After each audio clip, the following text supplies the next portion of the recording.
criar um super vilão. Aí vem a questão. Por quê? Porque o super vilão ele tem que te dar o desafio correto no tempo certo, equilibrado com o seu herói, para fazer todo o oposto, toda a rivalidade que você pode fazer. Não faça como a Sony, criando um vilão que tem os mesmos poderes do herói, só que o oposto.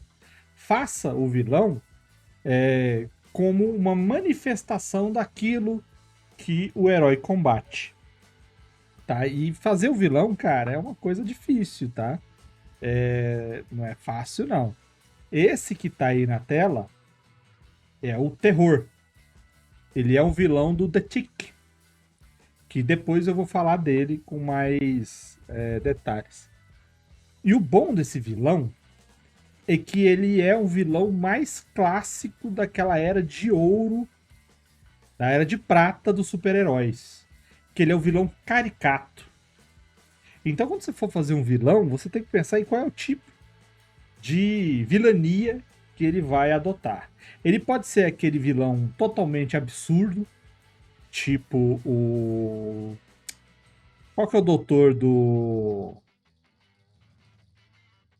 Mike Myers lá, do Austin Powers? Dr. Evil. Dr. Evil. Se ele for igual o Dr. Evil, que ele é totalmente exagerado, esdrúxulo, que ele quer fazer a desordem mundial por causa de $1 milhão, você vai ter que colocar nele características tão absurdas de interpretação que vai exigir dos personagens, heróis, características absurdas de heroísmo.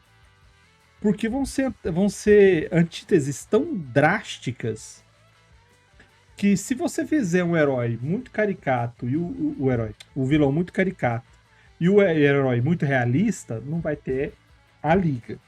Se você adotar o vilão exagerado, tipo o Megamente, ele é um vilão exagerado, você vai precisar de características de heróis que sejam também características exageradas.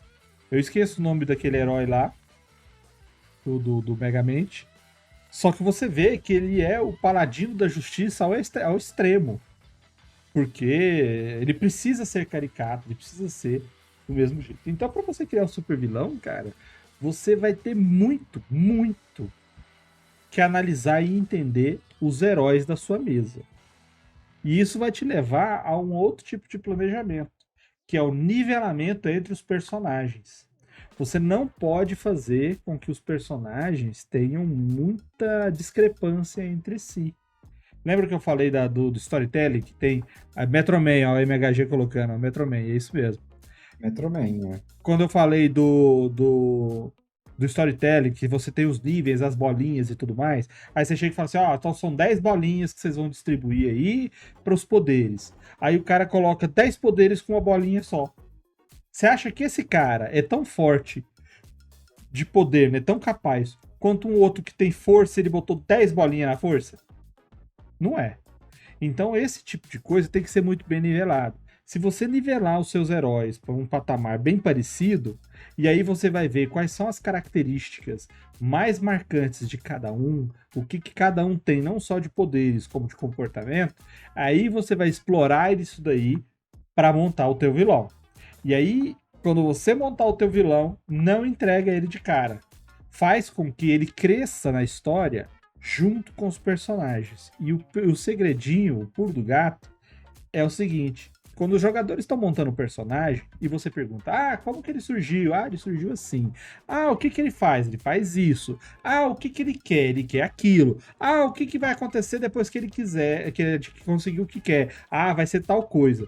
Aí ele te falou isso, aí você montou o vilão. Aí ele vai jogar, cara, isso daí vai mudar durante o jogo. Tenha certeza nisso. Então, quando você montar os personagens e começar a história, não coloca o vilão de cara e vai colocando, inserindo o vilão aos poucos, porque você vai acompanhar a definição do personagem. E aí, quando você tiver certeza de como que aquele personagem existe, aí você vai conseguir. Quais são as características que você vai ter que ter para criar um bom super vilão? Primeiro, uma explicação do porquê que ele está ali. que é exatamente esse motivo. O Superman, ele é um invulnerável. Então, por que que eu vou criar um vilão para o Superman? Bom, Lex Luthor quer quebrar a invulnerabilidade do Superman. É isso que ele quer. O Brainiac quer dominar aquele lugar, e ele tem que ser forte o suficiente para bater com o guardião daquela terra. O Metalo, ele quer fazer poucas coisas. O Metalo, pelo que eu lembro, ele só quer dinheiro. Só que o Superman, ele sempre atrapalha, porque ele é muito poderoso. Então o Metalo, ele tem a única coisa que faz o Superman ficar fraco. Essas são as motivações, baseadas e planejadas no comportamento do Superman. Me explique. Por que me explique existe? Porque o Superman, ele é ordeiro, ele é leal, ele é organizado, ele é disciplinado, ele planeja, ele preocupa, ele quer fazer as coisas tudo certinho. Aí eles põem uma entidade cósmica do caos, imprevisível, que tem o poder de fazer tudo o que quiser. Sacou? O Batman quer acabar com o crime de Gotham. Os inimigos dele, o Coringa, que é totalmente caótico. O Pinguim, que é mafioso e que fomenta o crime organizado da cidade. O Espantalho, que enlouquece as pessoas e fazem com que elas se endoidem, ataque e tudo mais. A Era Venenosa, que por uma questão lá de muito mal entranhada de ativismo ecológico, quer arrumar dinheiro para sei lá, sacanear as empresas. A Mulher Gato, que é bandidinha, quer roubar as coisas e é a vida. O que mais que tá faltando aí? Aquele A Homem-Massa. nossa lista de vilões é meio longo, né? O Clayface. É, o Clayface, Cara por de barro. exemplo, e tal, que tem. Então, assim, todos eles são para combater aspectos do herói. Veja isso e faça sua lista. Então você tem a origem dele, a motivação dele, e aí você vem com o poder. Qual é o poder que o seu vilão vai ter? Vai ser o mesmo poder do herói? Qual vai ser a ação dele? Por que ele consegue prejudicar o herói e a sociedade em volta dele? Como que ele se protege das capacidades dos heróis para eles não acabarem com a festa em 5 minutos e você não ter história para contar por causa disso? E quando você montou todas essas, o vilão tem que ter um plano. Senão é um encontro, é uma batalha. Batalha, você pode fazer um monte de vilão. Dane-se os poderes dele. Agora, um vilão de história tem que ter um plano. Ele tem que estar querendo alguma coisa e ele tem que fazer todo o cenário mover para aquilo, para que os heróis tenham que interceptá-lo.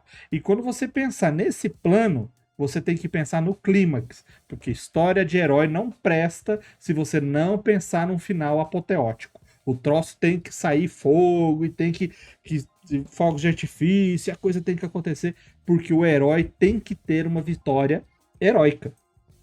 Se você fez isso daí, o teu vilão tá completo, cara. Agora, pra dar certo, ele tem que estar casado com tudo aquilo que a gente falou até agora sobre os heróis. Eu lembro que quando eu tava no processo de fazer o plot, o plot que eu vou falar foi o plot que eu narrei, né? Eu tava no processo de criar, eu lembro que quando eu tava meio parado na história, o que eu fazia? Eu criava vilão. Então eu tinha uma noção, como eu tinha uma coisa meio Liga da Justiça, eu falei, eu quero ter uma noção do que eu vou ter de vilão a partir dos heróis que eu vou ter. Então, se eu tenho um super-herói que é uma mulher extremamente inteligente, eu quero ter um vilão que seja um cara super inteligente. Mas eles não podem ser a mesma coisa diretamente. Então, assim, se ela é super... A personagem, ela tinha um grau de inteligência que o poder dela era esse. Mas ela não era um Homem de Ferro, ela não ficava andando numa armadura, ela não era nada, ela era uma pessoa sem o único poder dela era ser extremamente inteligente. Com isso ela era capaz de fazer estratégia, capaz de pensar as coisas e tudo mais. Ela não ficava, ela tinha capacidade de tecnologia, ela entendia as coisas. Mas o poder dela era literalmente dinheiro. Assim. Ela usou a inteligência dela para criar patentes e usar o dinheiro para combater e bancar pessoas com superpoderes. E aí o arqui-inimigo, o grande vilão, era um mago louco. Era um professor de universidade que leu o Necronomicon. Endoidou. Só que ele endoidou e ele aprendeu a utilizar as magias. Então ele é um cara que usava magias terríveis. E o que ele, qual que era o objetivo dele? O objetivo dele é acabar com o mundo. É uma coisa meio Lovecraftiana, assim. O cara é um cultista Lovecraftiano. Então, ele tem uma causa pra fazer isso. Ele só não é um cara que tá... Justamente porque os planos dele envolvem coisas grandes, é aquela coisa... Ele não é o louco malcaviano que a gente sempre fala do... Eu virei uma mochilinha, né? Não, ele é o cara louco no sentido de que ele quer destruir o planeta, o que inclui destruir a ele mesmo. Ele não tem instinto de sobrevivência como vilão. Mas, quer dizer, ele tem o instinto de sobrevivência, mas ele não é dessa maneira. Então ele tem uma... Ele faz planos, ele é capaz de planejar de longo prazo, ele é extremamente inteligente pra isso, entendeu? Então assim, o cara, o vilão físico lá, o aliado dele, era o jogador de futebol americano que começou a cair em desgraça, porque já não tinha mais a capacidade, e foi usar um esteroide experimental e virou um monstro de força. E aí a pele dele era toda... a pele dele desapareceu, ele ficava com os músculos expostos, etc. E ele era um cara extremamente forte, extremamente resistente por causa desse esteroide experimental. Então, assim, você já vai criando o vilão, você já vai dando uma dimensão pra ele. Porque o cara tava disposto a tentar trapacear. É um cara que tá, tipo, você já dá um caráter pra ele. Por que ele atingiu? Por que ele tem o poder dele? Porque ele tava tentando trapacear pra continuar relevante no esporte. Então ele é um cara que tem um ego, ele é um cara que tá disposto a cometer crimes, ele é um cara que tá disposto a descumprir as regras pra se beneficiar. Então você já vai dando uma dimensão daquele personagem. O que é isso? A outra vilã era a mina que veio do futuro. Foi presa no passado, ela não tem como voltar. Então ela tem tecnologia futurista e o que ela tá tentando fazer é obter tecnologia para voltar para lá, mas ela não criou a tecnologia. Ela só foi roubar a tecnologia e ficou presa no passado. Então ela sabe usar a tecnologia, mas ela não tem capacidade de criar essa tecnologia. Então o que ela tá tentando fazer é igual o Vermelho falou do personagem lá, ela tá tentando juntar recursos e dinheiro para poder e contatos para poder estimular e bancar alguém que consiga fazer a tecnologia que permita ela voltar pro tempo dela. Então assim, o que diferencia ela de um herói? O fato de que ela tá disposta a cometer crimes por isso e ela não se importa de matar as pessoas e foda-se. Então, assim, você vai pensando nos motivos desses vilões, e isso não é só pro super... Quando a gente fala super vilão, não precisa ser o arqui-inimigo, não precisa ser o arqui-vilão. Entendeu? Tipo assim, você tem os grandes, você tem a galeria de vilões do Batman, você tem um monte de vilões menores, que às vezes, inclusive, trabalham como capangas para outros vilões. O Lex Luthor rotineiramente contrata os vilões do Flash pra fazer alguma coisa, porque os vilões do Flash são Barrela. uns pés de pano, barrela, são uns pés de pano maluco. Entendeu? Por quê? Porque o Flash não tem nenhuma dificuldade de enfrentar os vilões dele 90% do tempo. A gente já contou das historinhas deles, da história que tem dos vilões falando, cara, acho que foi o Vermelho que comenta essa história sempre, que os caras falam, velho, a gente não... Você não tá entendendo, não traz o Flash aqui que ele mói você e tal, ele é muito bonzinho com a gente. Então, na verdade, ele é amigo de todos os inimigos dele. Porque ele fala, pô, galera, vamos lá e tal. Eu lembro de ler umas histórias que é ele, pô, parou de tomar o remédio de novo, né, cara? Pô, vamos lá, vou te levar lá no hospital e tal, não sei o quê. Que ele faz, acho que é com um cara que é o prankster lá, que é o cara que fica usando as coisas meio pegadinha, né? Então tem essa... Você pensar nesse vilão, e isso é uma coisa muito legal pra dar lore, pra você ir construindo a história. Às vezes, pensar no vilão é o que te permite, é o que te dá o plot. Às vezes já aconteceu. Eu falar, pô, eu quero criar um vilão pra esse cenário. Eu nem sei qual vai ser a aventura. Eu vou criar um vilão pro cenário. E aí, no processo de pensar no vilão, eu falo, caralho, o que esse cara faria? Pô, ele faria isso, ele faria aquilo. Pô, então esse pode ser o meu plot. Meu plot pode ser eles terem que impedir o cara de fazer isso. Então, esse aspecto é muito importante, é muito interessante. Tudo isso que a gente falou sobre o personagem, sobre a moralidade, sobre as motivações, vale para os personagens jogadores, vale para os personagens dos NPCs, mas vale especialmente também para os vilões que você for criar. Exatamente. E lembrando que uma boa história heróica depende mais do vilão do que do herói, tá? Você não tem um bom herói se você não tiver bom vilão.